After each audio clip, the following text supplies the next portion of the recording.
This is talk number 7 in the series on capitalist externalities. My name is David Eagleman. I'm a clinical professor of family medicine at Brown University. And this is a continuation of the talk on Talc Industry Bad acts. We left off about halfway through the talc industry's reversal of the National Toxicology Program classification of talc as a carcinogen. NTP is assigned the task of listing various chemicals that have been nominated as carcinogens or not. They decided twice as scientific bodies to list talc as a carcinogen without asbestos in it. And industry influenced NTP and got them to withdraw the nomination.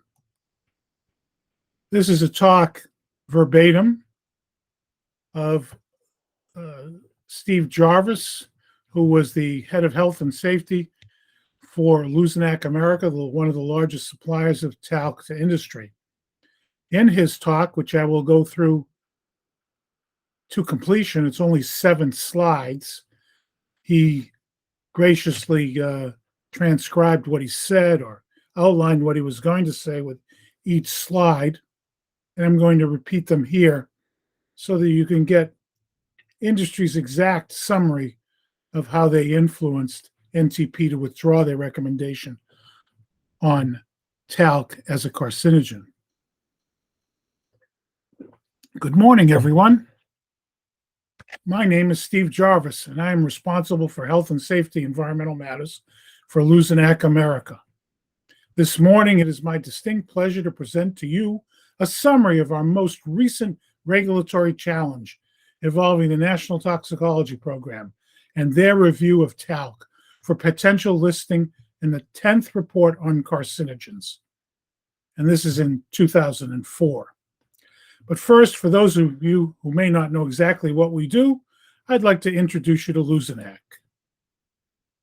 Luznak America, this is the actual slide he showed, and this is his actual transcript, is part of the Luznak group of companies, headquarters in France. Luznak Group is the world's largest commercial producer of talc products.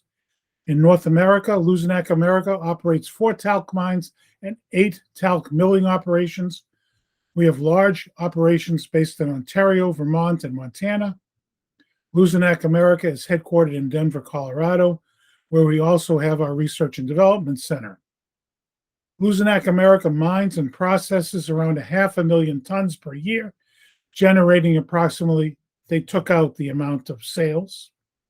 Our major markets are talc sales to paper, polymer, and paint markets, and to a lesser degree, personal care products.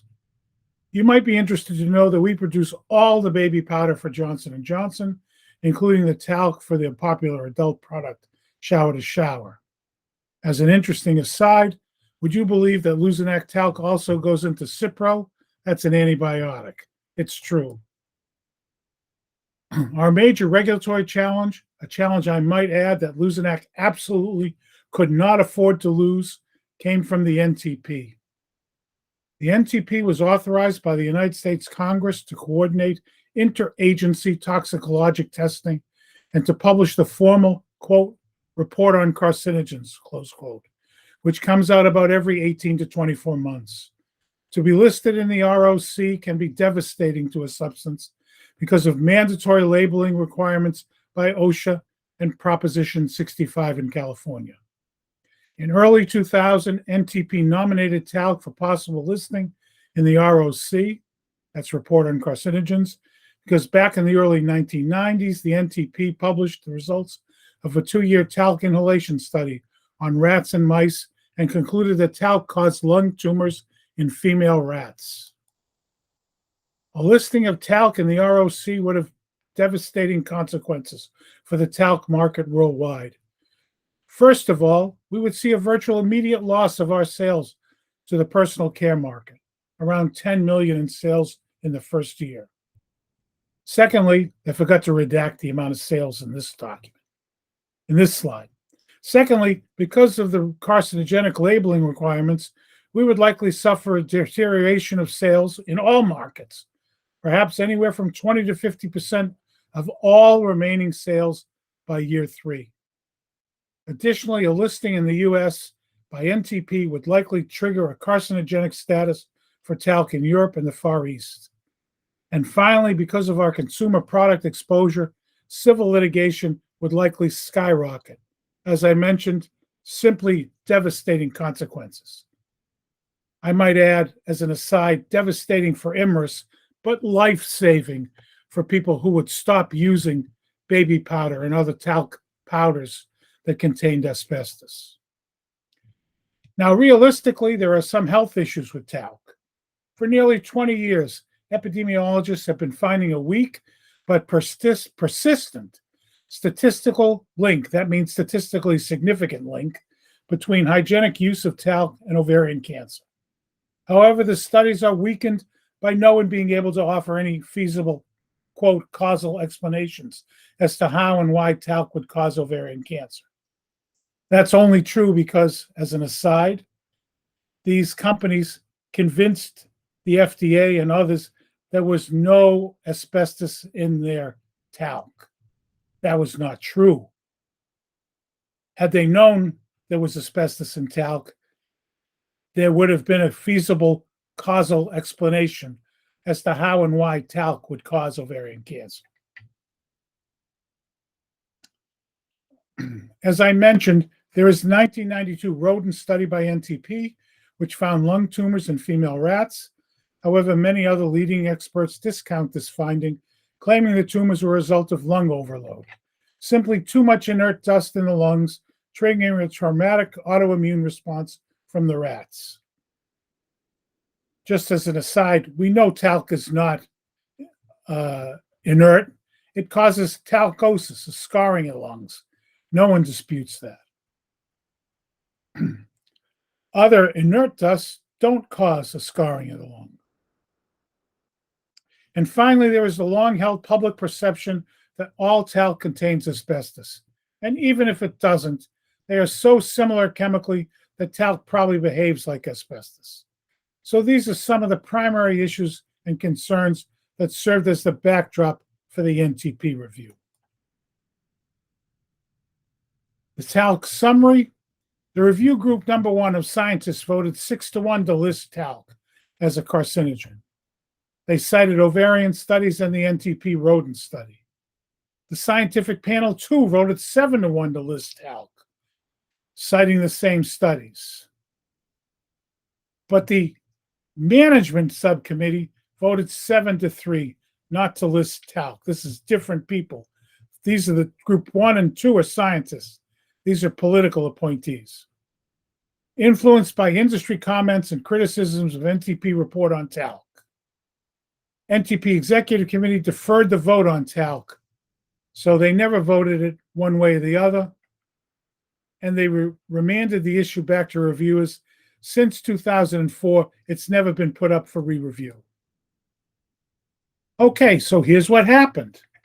NTP announces in early 2000 that talc is going to be reviewed. While this announcement catches us off guard, we are not alarmed. By then, in October of 2000, NTP issues their draft report on talc and announces that the first 2 formal reviews resulted in votes to list talc as a carcinogen. The combined vote was 13-2 to list. The entire talc industry, as well as companies like J&J, were absolutely, positively, unquestionably flabbergasted. We simply could not believe it. But now we only had 2 months to prepare for the 3rd NTP review meeting, a public meeting of the influential Board of Scientific Counselors Subcommittee. This occurred in December of last year, and we achieved a very dramatic turnaround. The BSC subcommittee voted 7-3 not to list talc. And finally, we fast forward to this past June for the 4th and final review process. We see the NTP Executive Committee took the unprecedented action to actually stop the review process on talc and send it back to the beginning. As an aside, this is the only time in the history of review of chemicals that anything like this ever happened. They did this by deferring the final vote on talc. And make no mistake about it, they knew if they proceeded with a listing nomination for talc, Luzanac America was going to challenge them in federal court. And as the facts lay out, NTP would likely lose, and that we are fairly certain. Luzanac Defense Strategies unite behind the Cosmetic Toiletry and Fragrance Association, engage services of the Center for Regulatory Effectiveness, a nonprofit set up to do industry's bidding in fighting regulation, an aggressive corporate position, lobbying the scientists. Our successful defense strategy was threefold. First, we continued to work through the auspices of the CTFA, the Washington-based trade association for the cosmetics industry. As you might imagine, Luzanac and J&J wield considerable influence on the talc subcommittee. Secondly, and this was our secret weapon, engage the services of the Washington-based Center for Regulatory Effectiveness, CRE. Since its formation in 1996 by several ex-high-ranking officials in the OMB, that's the Office of Management and Budget, CRE has grown into a nationally recognized and relatively respected regulatory watchdog organization. Federal agencies frequently come to them for assistance. CRE has also taken NTP to court. And third, we decided to be aggressive. This was a fight we simply could not lose. As such, we retained expert legal counsel to ensure we would have a solid foundation for a legal challenge if necessary. It was the same firm which assisted CRE in their court battle with NTP.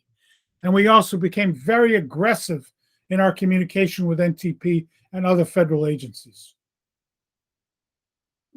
When didn't the windows of formal comment periods, we didn't let the windows of formal comment periods become restrictive. We sent emails, faxes, overnight letters, and even telephone calls to key players in this battle, right up until hours before the final executive committee meeting. And we believe these strategies paid off. Deferral due to fatal flaws in draft report. This is the future outlook. Temporary reprieve for 2 to 3 years. Insist on additional studies. Update the epidemiology study. Re-examine prior epidemiologic studies. I'm not sure what they mean here by negative dose response. And have IOC re-examine talc as a possibility. In addition, the companies had the FDA help rewrite the FDA denial of the citizen positions. I've gone over that in greater detail before. Just some points about what the companies actually knew about asbestos and mesothelioma and talc in J&J's possession is this quote from a 1992 book about the cosmetic talc causing mesothelioma. Some studies made between asbestos and other fibers such as glass fibers, calcium phosphate, talc, and kaolin show that they have similar effects to asbestos, but are not carcinogenic in humans. However, in several mesothelioma patients studied, both talc fibers and tremolite were detected, tremolite asbestos. In fact, the majority of asbestos bodies isolated from the lungs of women in the general population have tremolite or anthophyllite. And because tremolite and anthophyllite are known contaminants of talc, in fact, they represent a fingerprint. If you have anthophyllite and tremolite and talc fibers, it is a fingerprint for what comes out of a can of talc and goes into the lungs and gets trapped in the lungs as fibers, evidence of talc inhalation. This data suggests that rare cases of mesothelioma among women with no other identifiable exposure might be related to exposure to cosmetic talc. In 1979, Churg and Warnock published studies of the lungs in the general population. They looked at what's called asbestos bodies. Only about 6% had asbestos bodies. But in the women who had asbestos bodies, they found 57% of them, the asbestos bodies were anthophyllite and tremolite, and suggested the source was cosmetic talc. They compared that to the amount of these fibers found in men. Only 14% of men had those fibers, while 50%, 7% of women had them. That's a statistically significant difference. And it suggests that these women came from talc use.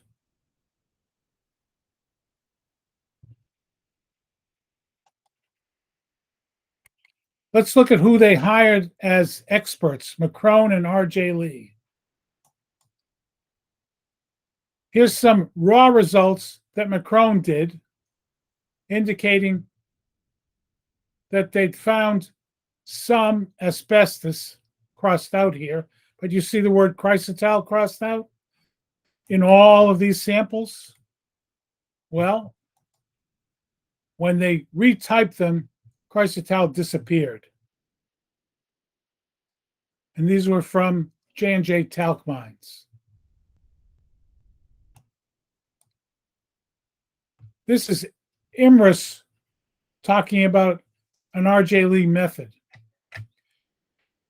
R.J. Lee, quote, believed that if you can find a hint of a diffraction pattern from another mineral while you're looking at the amphibole fiber, that's asbestos, then you can call the fiber transitional and not truly asbestos.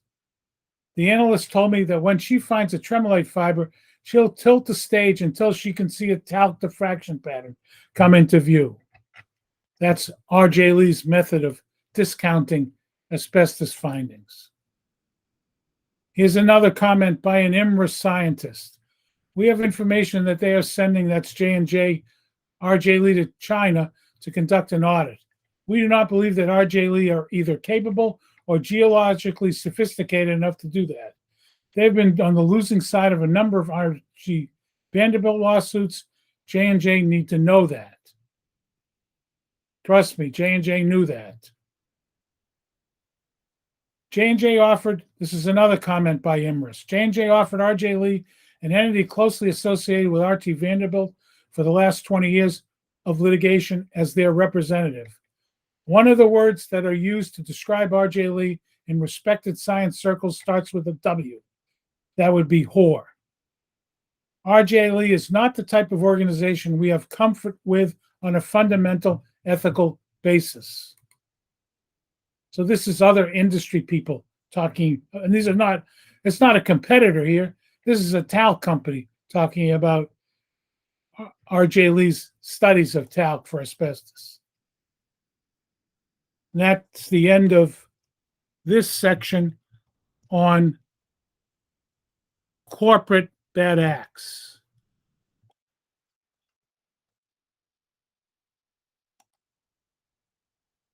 The next lecture will be on ovarian cancer and asbestos and talc.